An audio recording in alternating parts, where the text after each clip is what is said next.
Behind the mask.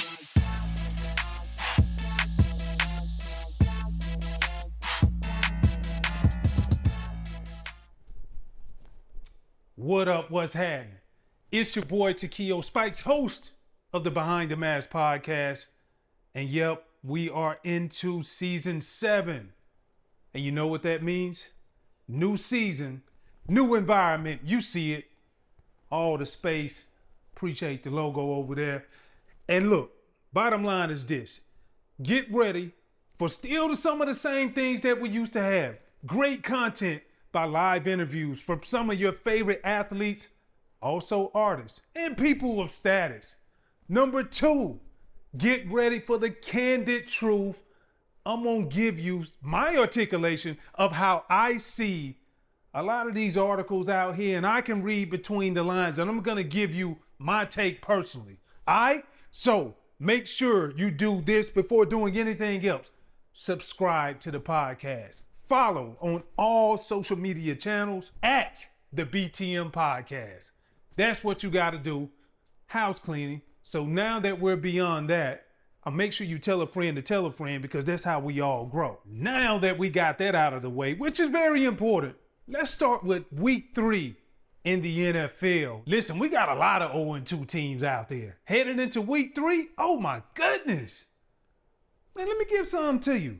We got the Kansas City Chiefs, Carolina Panthers, Chicago Bears, Cleveland Browns, the Texans, Miami Dolphins, the New Orleans Saints.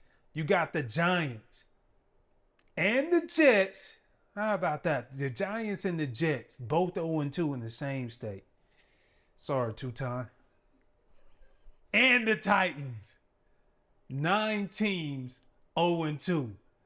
So what you're about to see this upcoming week is some desperation play, because they ain't trying to go 0-3. It's too hard to get out of that hole. Way too hard.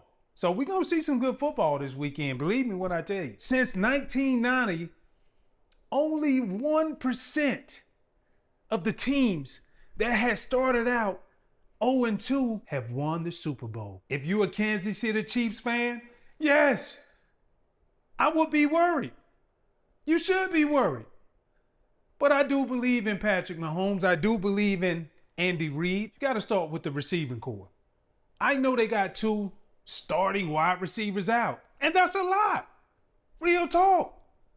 You got both starting wide receivers out. That's a lot of production going. Also, explosiveness. A lot of people look at Travis Kelce's game and they say, you know what? Are his best days behind him? Maybe. But at the end of the day, he's still a hell of a player. And everything that has went wrong can be corrected. But I'm not going to go too deep into that. I just want to give you some perspective about what it feels like to be an 0-2 team. Unfortunately, your boy was part of an 0-2 team. Early in my career, Cincinnati Bengals, I was part of an 0-4 team before we got a win. I was a part of an 0-6 team before we got a win. And I was a part of an 0-7 team as well. So, listen, I got plenty of experiences to be able to bridge the gap. And that's exactly what I'm going to do on the VTM podcast. Believe that. That's the reason why you came here. So let me tell you how it really feels to be a team that's 0-2, especially if you have high expectations that have came in behind you from the year. Initially, you be like, the first game you lose. All right, they got us. You know, maybe they were better than us today.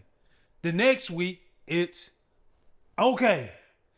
They were better than us, but at some point, I'm missing out on why we are not clicking compared to how we were in the preseason, knowing we got so much continuity coming back. Then week 3 pulls around. Let me just tell you how players feel, because we start to have that internal pressure, that pressure that comes from the media. Yeah, the beat writers come in and they gonna ask you that same dumbass question. Well, how are you gonna change it? Hell, if I fucking knew how I was gonna change it, we wouldn't be in this position anyway. Yes. So that question alone gets the pot stirred.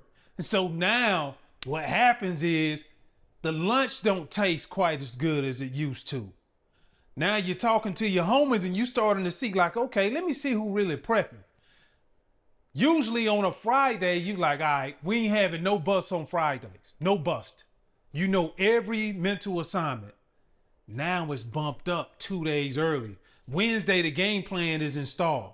Somebody goes out and make a mistake versus you seeing like Friday, the expectations to be Friday. Now it's Wednesday. Like, hey, bro, we just went over that in the film room. So now you're starting to have that internal pressure going off on each other. And you're starting to hold each other accountable because you want it to stop. You want the bleeding to stop. You feel like somebody slit your wrist and you just about to bleed out and nobody can come save you. That's what it feels like. It also feels like from a coaching perspective. They'll come in and give you the game plan, say, hey, this is what it is, yada, yada, yada. This is how we're gonna do it, strategic approach. Now, that approach when they give out the game plan is different. It's different in a sense to where at first they was talking to you saying, I think if we do this, guys, like we'll be okay. Now it's more so, no, you do this, you do that, and you don't do what you did last week because your ass gonna be on the sideline with me. Everything is more intentional. And it's a bigger strategic approach.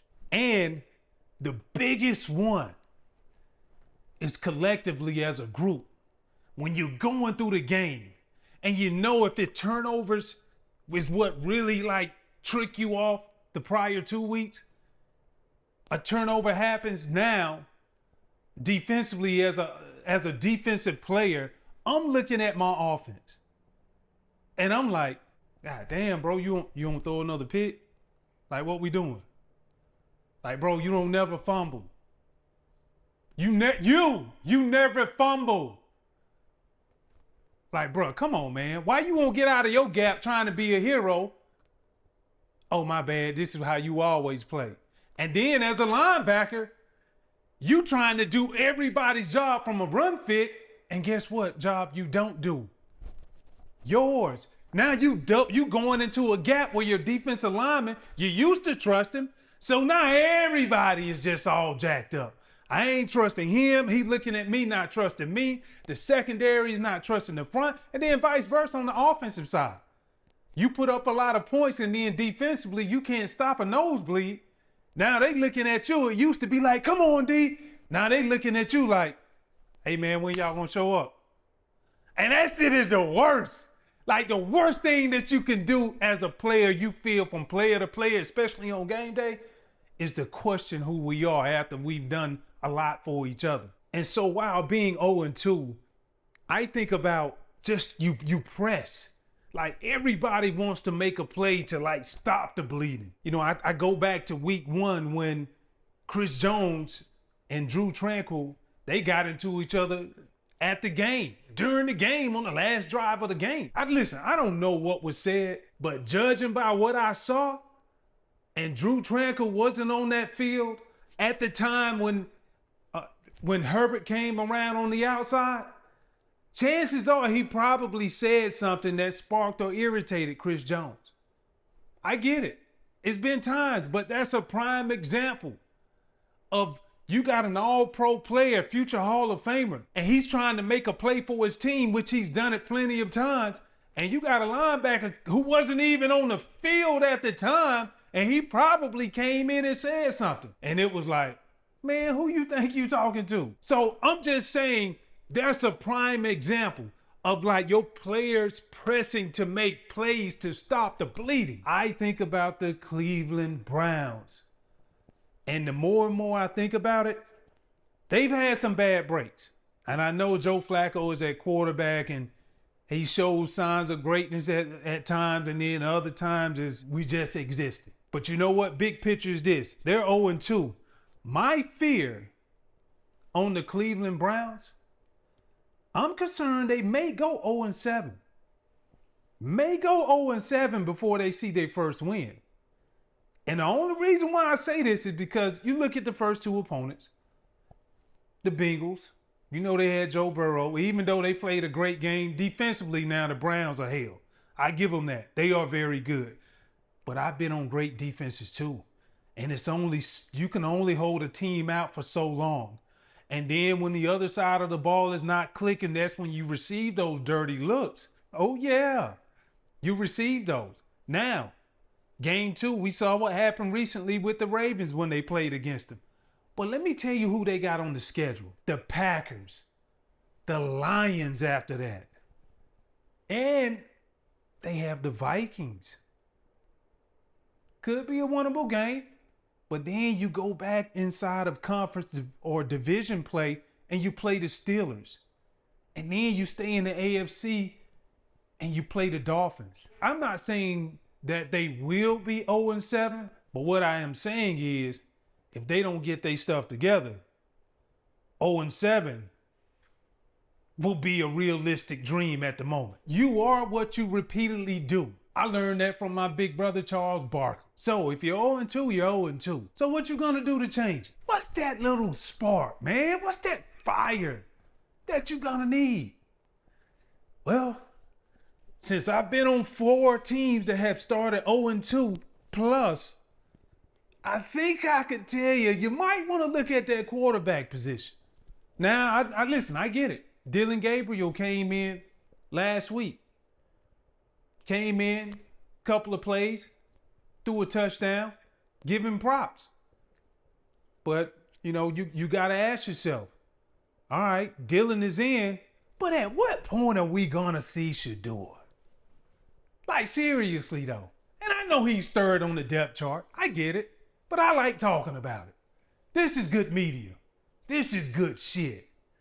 Because we know he can play, even though he did not finish the preseason the way I thought he should have. But it's going to become interesting. Because defensively, you only can play so great for so long. And the margin of error is super thin. So moving forward with the Browns, how are they going to stop the bleeding? Is that going to come from scoring more points on the offensive side so they can relieve their defense? Or will it come from a quarterback change that's may or may not needed? Stay tuned. We'll figure that out. Oh, key injuries this week. I think of Brock Purdy. I think of Joe Burrows. I think of Khalil Mack. Next man up mentality. Like, you really can't replace those guys because they bring so much to the table. The production, the leadership, before even making a play. Like, that's the reason why they are who they are. So it's important for whoever comes in. What does that mean? Next man up mentality. You got to come in and really just don't fuck it up. Like, straight up. Like, this is, we're not asking you to be that person, because if that was the case, you would have been out there in the beginning. But what we are asking you is, don't go out there and be that guy to where when we turn on the TV at night, it's like, hey, the replacement for... No, we don't want you to be that guy. You got to come in, give us 35, 40% at an output to where it's noticeable.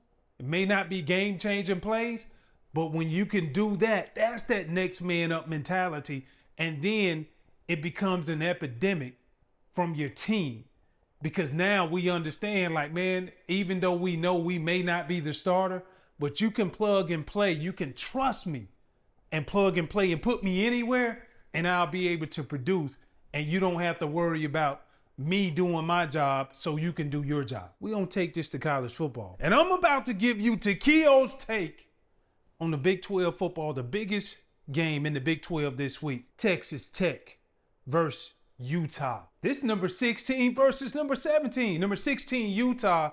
17 is Texas Tech. Look, this is going to be a great game. And let me tell you why. Shout out to Cody Campbell. We should call him Mr. NIL. Yes, the fabulous booster who not only played and went to Texas Tech, but he's made the biggest contribution. What exactly did Cody Campbell do? He said enough is enough. Let me go buy an offensive line.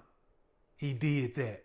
Number 2, he went and bought a defensive line. And I actually think after looking at them play, he went and got football players. He didn't buy into, well, this guy was a 5-star, 4-star. No, he went and got football players that fit the gap of need. I think about defensive end David Bailey. Came from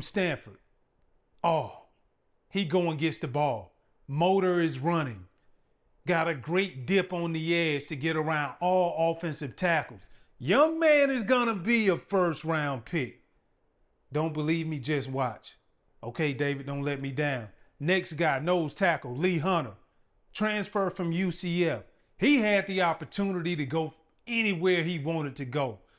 I think one of the best nose tackles in the game of college football. Lee Hunter actually went to Auburn and transferred. Disgusting. But Lee, I'm still a big fan. I like you, but it's just the thought of like, you could have been helping us, Auburn and Oklahoma this week. So now, if I'm Cody Campbell, it's time to see now, all right, just a matter of time to see if the ROI pays out this week against conference play going up against Utah. And it won't be an easy task. Despite it all, Utah had their problems last year, but they still were a top 20, 25 team when it comes to points per game allowed. Defensively, they're always going to be stingy. Coach very well, hard nosed. But bottom line, they went and got this quarterback out of New Mexico named Devin Dampier. Dual threat. Passed for over 2,500 yards. Rushed for over 1,100 yards. The epitome of a dual threat. I actually thought Devin Dampier, so on some college boards, that Auburn may be seeking him. Especially after what we've been dealing with over the past few years. Listen, I was eager. But he ended up in Utah. A very good asset. This is my game of the week, and you want to know who I'm picking, right? I am going to go with the upset. Texas Tech going into Utah, 31-28. Texas Tech Raiders go out of Utah with the dub. And I'm going to send you my Cash App so you can hit me up for the tip. Bet that. Okay, now my personal game of the week, my Auburn Tigers going up against Oklahoma. This is another top 25 matchup. Auburn is ranked 25. Oklahoma is ranked 12. This is a big game, huge game. This is the return of Jackson Arnold going back to Norman, where it all started. He decided to leave, bring his talents to the Plains. Oklahoma went out and got this young kid by the name of Mateer. Baller. Definitely will be a top draft pick. To all of my Auburn people out there, if you look at the body of work of what Jackson Arnold has done in 3 games, I like it. And we've gotten a little bit better. 501 yards passing, 192 yards rushing, and 8 total TDs combined, right? So what that tells me, he's getting better. He's feeling more acclimated. Going down to Baylor, first game of the year, making the adjustment. They came into that game wanting to throw the ball, but they couldn't because it was taken away from them from coverage-wise on the defensive side. What did they do? Man, they ran the ball. They looked like an Auburn team. What Auburn does, the best teams in Auburn history have always ran the ball. And if you don't believe that, ask Tutan Reyes when you see him, because he can attest to that. What I'm looking for in this game, I just want to see what Jackson Arnold does. And I'm talking about, man, this is a big game. Homecoming game for you. You said, nah, I'm good, I'm out. So now you coming back to town with your Auburn guys. I want to see what your decision making is going to be. Look, the majority of offenses and ran in college football offer RPO, run pass options, right? But the reality of it is, you got Eric Singleton on the outside. You got Cam Coleman, one of the best receiving corps in the nation. Can it be put on full display in this first top 25 matchup? First SEC matchup. Can it be put on display so you can put everybody on notice? That's what I'm going to be looking for, right? Defensively, Auburn is going to continue to do. They do need to tighten up on the pass game. I did not like what I saw first game of the year. Now I get it. The kid from Baylor can spin it. But now you've had a few weeks to get acclimated to what's going on. And this John Mateer, he is the real deal. So look, it's going to be tough for Auburn's quarterback, Jackson Arnold. And we all know this is no secret. Oklahoma's defense has only given up 1 touchdown the entire year. So this is going to be a great matchup. I can't wait to see it. And then when you look conversely on the other side of the ball defensively, I did not like how the Tigers played defensively against the Baylor Bears. I didn't like it, but they have gotten better. DJ Durkin, I respect him as a coordinator. He bring in multiple sets. He can give you a 3-4 look. He can give you a 3-5 look, and then he'll turn around and give you a 4-2 look if need be. So the versatility, what he brings on the defensive side, is going to be key when you're going up against Mateer, because Mateer has everything that is needed to be a top 5 draft pick. I personally hope it's not on display this Saturday. Y'all already know who I'm going with. I'm going with my Auburn Tigers. But I need to know, who are you with? Man, let me know in them comments. Behind the mask.